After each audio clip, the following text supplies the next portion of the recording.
name is Adriana Carbon, and today I will be doing the mid-year book freakout tag. So I saw this tag being done by Read with Cindy, and I thought it would just be a really fun way to kind of celebrate making it halfway through this really weird year. I mean, there's a lot going on, and I think a lot of good changes hopefully down the pipeline, and yeah, so I think this is a good place to kind of celebrate how far we've come this year and hopefully how far we're going. So the first question is the best book you've read so far this year, and the best book I have read personally has been James Rowland's newest book, The Last Odyssey. James Rowland has been my favorite author since I was in high school, and I think this is the best book he's done so far. I did a review on this book, I think a month or two ago. I don't know, it's all blending together, but I think it's a really great book. If you are interested in spy thrillers, definitely pick it up. The next one is the best sequel you've read.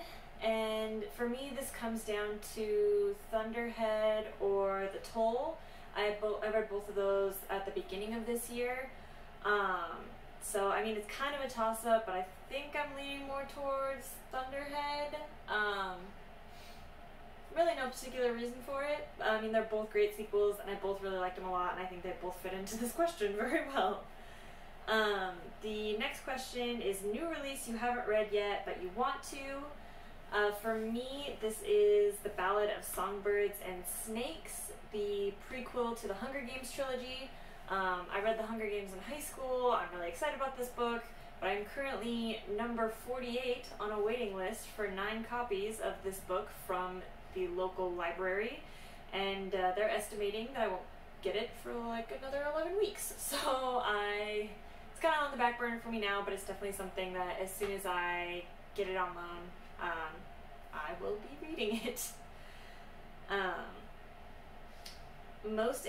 So question number 4, most anticipated release for the second half of 2020. For me, this is The Goddess and the Machine. It comes out June 30th. I mean, all I've read is like a couple descriptions and seen a few booktubers talk about it on their anticipated releases for 2020. It just seems like a really kind of cool sci-fi book. I haven't read a sci-fi novel in a while. I don't know, it seems really cool, and I will definitely be checking it out soon. Number 5 is the biggest disappointment. For me, this was Ninth House. I saw so many booktubers talking about it, and I was really kind of hyped up for it, and I just didn't really like it. I liked the premise fine. I just didn't really like the writing style. I thought it came off really kind of pretentious, and I think some of what goes down in that book is a little over the top for my taste. I had like a bunch of notes out for that book, or written up for that book, that I was gonna do like a book review for it, but I just kind of lost motivation to talk about it because I just didn't really like it that much and didn't find it all that appealing, so I decided not to do that. So yeah, I think that was definitely kind of my biggest disappointment, just because it had been so hyped up by other booktubers I saw, and then I read it and I didn't really like it. Biggest surprise. For me, this was A Woman of No Importance by Sonia Powell. It's a non-fiction book about a female spy for the French resistance during World War II. Part of my new kind of reading goals is obviously like the book goal I set for myself via Goodreads at the beginning of the year, but I also want to try to read at least one nonfiction novel and at least one literary classic. So this, A Woman of No Importance, was a book I picked up. Oh fuck, I have it.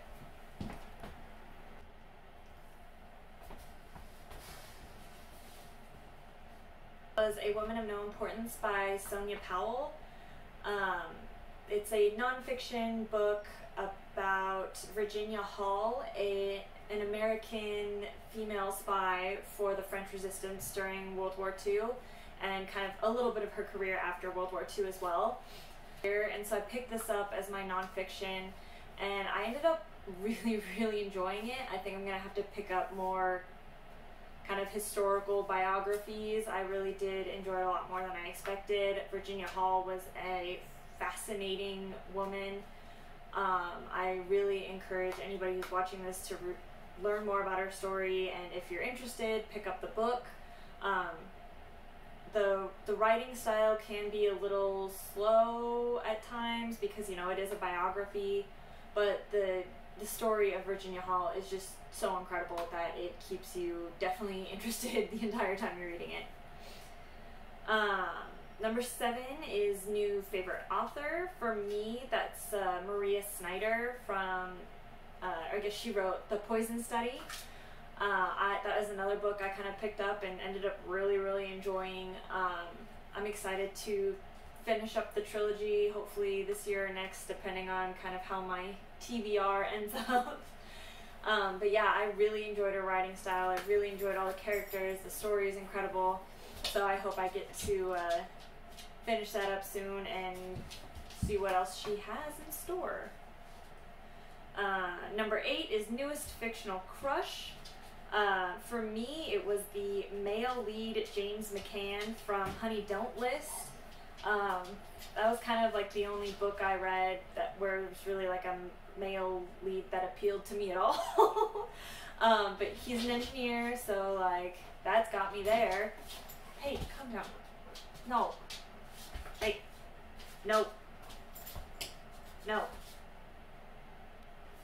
But yeah, he's an engineer, super hot. It's right in my wheelhouse. Love it. Hey, sit. You're doing so good. Calm down. Number 9 is newest favorite character. Stop. No. Which for me was Yelena from Poison Study. Like I said, I really enjoyed all the characters in that book, but Yelena was just such a cool female protagonist to read about. I think she's, you know, she's strong but communicative and just kind of badass. And so I'm excited to, like I said, read more in that trilogy. So I hope I get back to that soon. Number 10 is book that made you cry. For me, this was Lovely War by Julie Berry. I was reading it on a plane and kind of freaked out the people sitting next to me because all of a sudden I was just crying in my plane seat. So yeah, the Lovely War definitely made me cry, but I loved it. It's an incredible book. Book that made you happy. Again, going back to Honey Don't List, it's just such a fun book.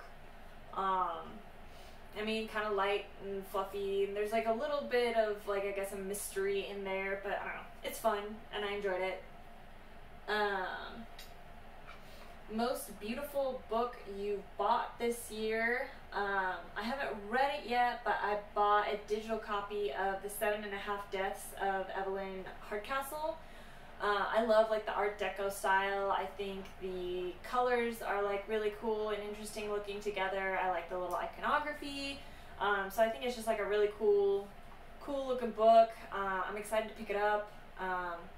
Unfortunately, I did just get a digital copy on my Kobo e-reader, so it's just like black and white cover on that. So like I don't really get to appreciate the cover as much, but I still think it's a really cool looking cover.